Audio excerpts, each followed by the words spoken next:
Hello, I'm Stephanie, and welcome to the Manifest Magic podcast. Today, we're talking about the difference between a fear signal in your business and a signal for a real pivot, the difference between the two. So, there's a moment a lot of intuitive women like us know really well. We're considering making a change in our business and we're thinking about dropping an offer or shifting our niche, raising our prices, or walking away from something that used to feel aligned in the past. And then it hits us. We have no idea if this is actually our gut telling us something real or if it's just fear dressed up in very convincing clothes. And then we tend to freeze because we're considering, is this best for me, best for the business, or am I simply reacting out of fear? So we poll our audiences, we book a reading, and we make a pros and cons list, weighing things out logically. And then we loop mentally on that question for weeks, and we still don't know. That loop is what we're talking about today. Because here's what I've learned. The confusion isn't a sign that you're bad at trusting yourself. It's a sign that fear and intuition can feel really similar when they're in a dysregulated nervous system. And a lot of us are in that state much of the time. So today we're walking through the specific difference between a fear signal and a real pivot signal. I'm Stephanie Barron Sexton, and this is the Manifest Magic podcast. So when we're looking into whether we're having a fear signal or whether we're responding to a real signal to pivot that's really aligned for us, we're looking into where we feel the most certain. Here's the core problem. Fear and intuition originate as body signals. Both can produce a strong felt sense that something needs to change. And both can stop us in our tracks. In a nervous system that's been running on high alert, either from burnout, inconsistent income, or the sustained pressure of trying to stay visible, those signals get jumbled in a way that makes clarity feel impossible at times. Research on intuition and decision-making consistently shows that real intuitive signals tend to be calm and clear. This has been my personal experience as well. While fear tends to be loud, repetitive, and focused on protecting you from something. But when your nervous system is dysregulated, calm is hard to access, right? So the filter that normally helps you sort the two gets blurry. What I see most often with my clients is they're not actually confused about what to do. They're afraid of the consequences of doing it. The pivot they're sensing is real. And the visibility that would come with it, or the income that might shift, or the identity that would have to change to become that person who does that pivot, that's where fear steps in and creates enough noise to look like a signal. So I want to name 3 patterns where this shows up really often. So first, the perpetual pivot. This is absolutely something that I have been in many a time. We keep sensing that we need to change direction, new niche, new offer, new platform, and the pivot, we start out with a lot of steam, start out strong with that. We're changing our logos, we're changing our brand colors, and maybe even our fonts. We are pushing out this new offer, but the full pivot never quite happens. Or we actually pivot and then again 6 weeks later, there's something else that we want to pivot to. This isn't real pivot energy. It's fear of staying with something long enough to be seen in it. For me, this often shows up as, well, these things aren't working, but this thing has had a little attention. So why don't I just go all in on this and make that what I'm about? And that constant pivoting is tiring. It's confusing for clients or potential clients, especially, who don't totally know what I do yet because my message is changing. So the second pattern is getting frozen in decision making. It's like the Walmart effect. You go to pick out a cup and suddenly there are 30 different kinds of cups in front of you. So do you need one with a built-in straw? And so on. We have a clear sense of what we want to do, but we just can't bring ourselves to act on it, to choose one. So we keep gathering information. We get opinions and confirmation from different people, different sources, and the decision itself keeps getting heavier. We want to avoid it. And this is usually a fear of being wrong, layered over a signal that we already received weeks ago. So really, we have the answer. We know what's going to be best for us, but what if we're wrong? And we get frozen there. And then finally, there's a situation where we've been in something that is really actually not working. We've spent enough time there to know, and the offer, the relationship, or even our business model just is not serving us. And so we keep trying to make it work because we're afraid that leaving it means that we failed at that. It doesn't.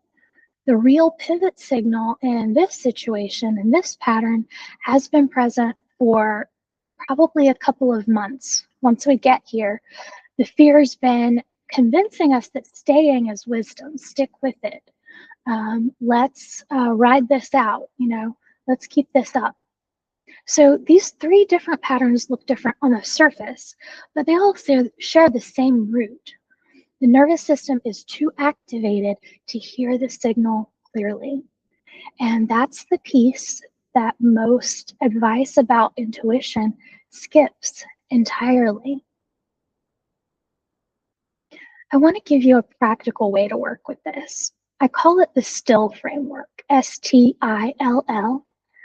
And the first thing that a clear signal requires is enough stillness to hear it. That can be hard to find. So we start with source, S. Ask yourself, where is this feeling coming from in my body? Fear tends to live in the chest, the throat, and the head. It creates constriction, urgency, and more worry. So fear begets fear in this situation. It feels like closing in and must act now.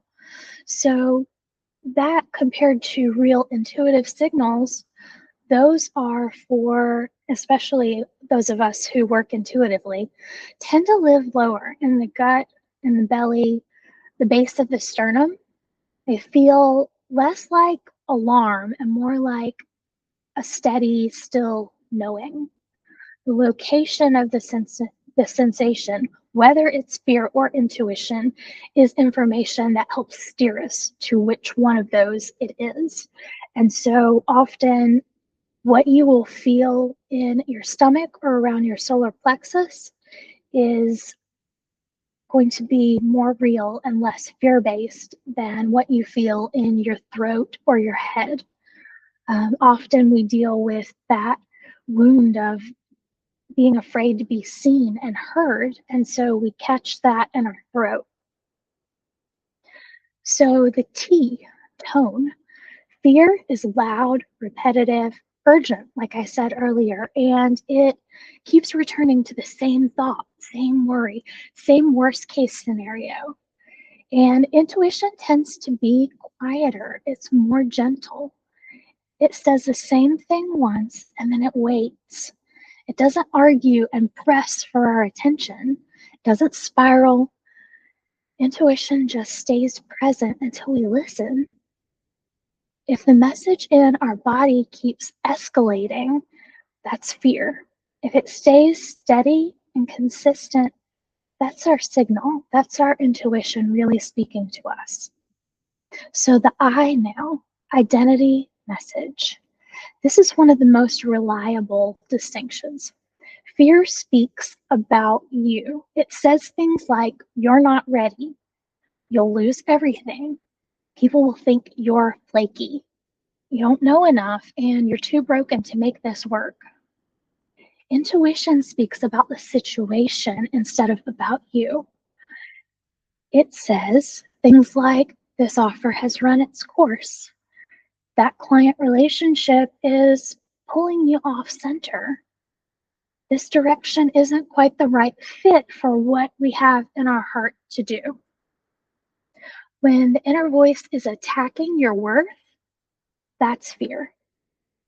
When it's naming a reality about your circumstances, that's closer to truth. So the first L, longevity. How long has this feeling been present?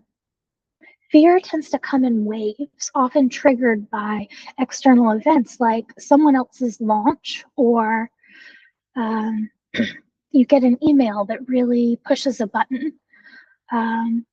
It spikes. And then when the trigger passes, it tends to settle then after the trigger passes. Real pivot signals tend to persist quietly across time. It'll be there in January and it's still here in April.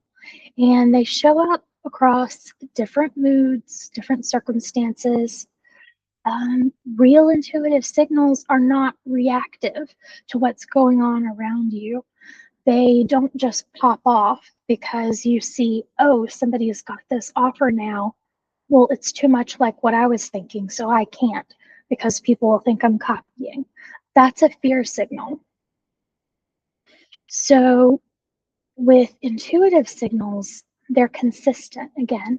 So you had a sense of needing to make this change for a few months and across varying emotional states. That's worth taking seriously. And our final L is landing quality. So finally, ask how the potential change feels in your body when you imagine it being complete. Not the process of going through the change, the messy middle, but the completion. If imagining the change is settled, done, brings you a sense of expansion, relief, or ease, even if the path there feels uncertain, that's true signal. If imagining the outcome still feels constricted, urgent, or hollow, then the fear may be driving instead of your intuition. So that's still source, tone, identity message, longevity, and landing quality. You can sit with any decision using these 5 questions and get significantly more clarity than yet another pros and cons list will give you. So here's your one thing for this week. Think of a decision you've been circling, something you keep coming back to, something that feels maybe a little tangled. And instead of trying to figure it out with your mind, I want you to do a simple body scan with the S.T.I.L.L framework. Sit somewhere quiet, bring the decision to mind, and ask, where in my body do I feel this? What's the tone? Is the voice speaking about my flaws or about the situation? How long has this been present? And when I think of it fully completed, how does that feel in my body? Write down what you notice. You don't need to act on anything yet. The goal right now is just starting to sort your intuitive signal from noise, one honest observation at a time. If you find you're still unclear after sitting with it, That clarity problem has a specific solution, and I'll tell you about it in just a moment.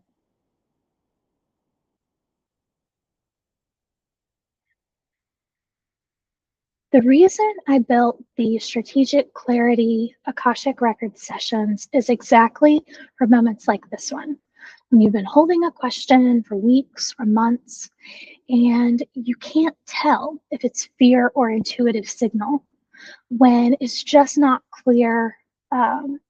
The details aren't quite adding up to be fear or intuition. And you need someone who can see the pattern clearly and give you one honest, grounded answer. That's what a clarity session with me does. It's 45 minutes. We go into your Akashic records together. You don't have to be familiar with the records. It's like a soul library, an energetic library of the past, present, and future. I guide you throughout the session and I go and ask your questions. What's actually true for you right now? I bring back that answer. What needs to shift? What's worth staying in? And what the real next step is. You leave with relief, not more information to sort through. If that sounds like what you need right now, the link is in the show notes.